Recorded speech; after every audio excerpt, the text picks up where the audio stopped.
Hello and welcome to Sport of Mixed Martial Arts. The purpose of this slideshow is to examine the core values and the extreme culture of MMA.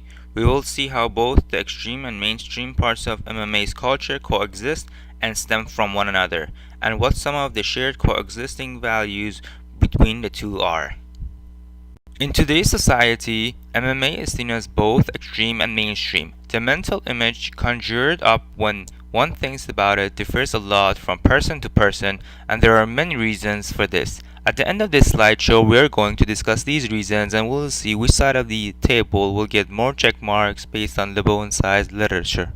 First, let's talk about the perception that you have toward the sport of MMA versus a similar sport like boxing.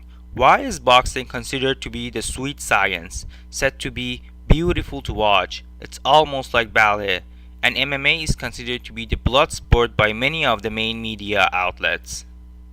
But why? Why do the media and the boxing community want to create this perception toward MMA? Why do the majority of people seem to have the view that MMA is the extreme version of boxing? The reason behind this is social identity theory, where group members of an in-group seek to find negative aspects of an out-group in order to enhance their self-image. During an interview in 2006 on ESPN, an argument broke out between two analysts, one representing MMA and other boxing. At the end of the segment, the ESPN journalist stated, "With guys using their hands, boxing is more aesthetically pleasing to watch, but you have to respect the wrestlers." But how? How can you say boxing is more aesthetically pleasing to watch? Keep in mind that all three are media members, but one is coming from a neutral perspective representing us fans, but surprisingly he is reinforcing the idea that boxing is just aesthetically more pleasing to watch. Extreme and mainstream culture also stem from one another. If you compare two similar sports, one being extreme and other mainstream, like MMA versus boxing or snowboarding versus skiing, there are few shared values that exist between them. Even if the value is not being shared, the reasoning behind participation is the same.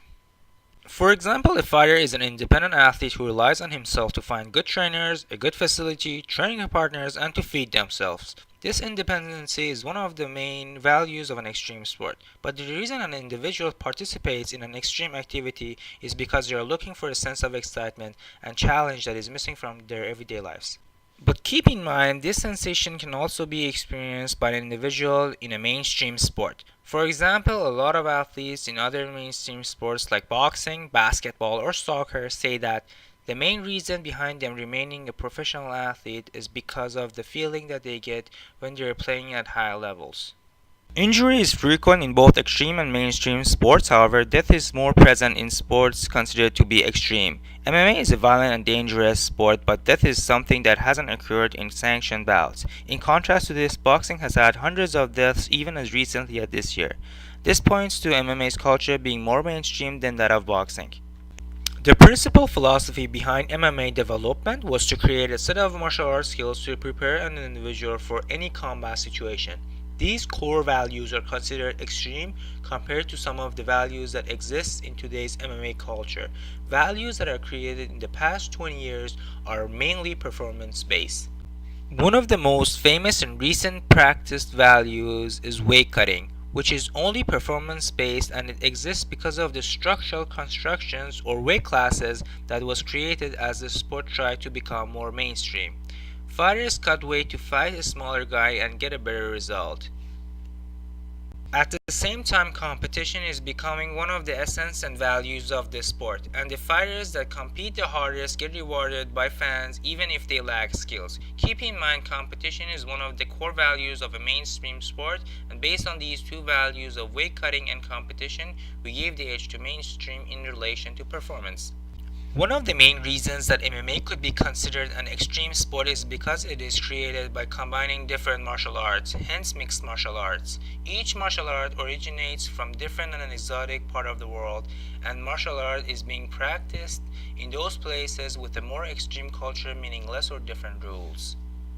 In places like Senegal and Russia, the art of wrestling is being practiced. For example, BJJ originates from Brazil, Judo from Japan, Muay Thai from Thailand, and boxing from USA. This value of this sport helps the commercialization process because everyone can relate to this sport, whereas, for example, only people in North America can relate to football. As far as MMA promoters commercializing the sport, MMA today is taking a different route compared to other major sports. They try to reach the 18 to 34 years old demographic by exploiting the use of online video. The UFC has seemingly become its own media organization, especially through its own YouTube channel. Other major sports in the world rely on the public media outlets, whereas UFC chose the pay-per-view route, and the success of the sport has further led to between 1.2 to 1.5 million pay-per-view buys for the most recent UFC 202 event, combined with additional cash and ticket sales. If you want to get an idea of how commercialized the sport has become, when the UFC 205 event was held on the November 11th, it had 14 billion social media impressions that included things like tweets, likes, responses, compared to the 4.3 billion impressions that the previous Super Bowl had. Based on these facts alone, it could be concluded that the public has passed the heptage's first 5 stages, including moral stage, and is now in the commercialization stage. At the end of the day, you'll have your own unique perception towards MMA. Also, the Lebeau size table suggests that MMA is now in the mainstream culture. If you have experience or still practicing one of martial arts like boxing, wrestling, or karate, then you have experience being part of this sports net and your tolerance to watch severe injuries are higher, which means you probably think of this sport as mainstream. But if you have never heard of this sport or attended any martial arts schools, then you would consider this sport an extreme one.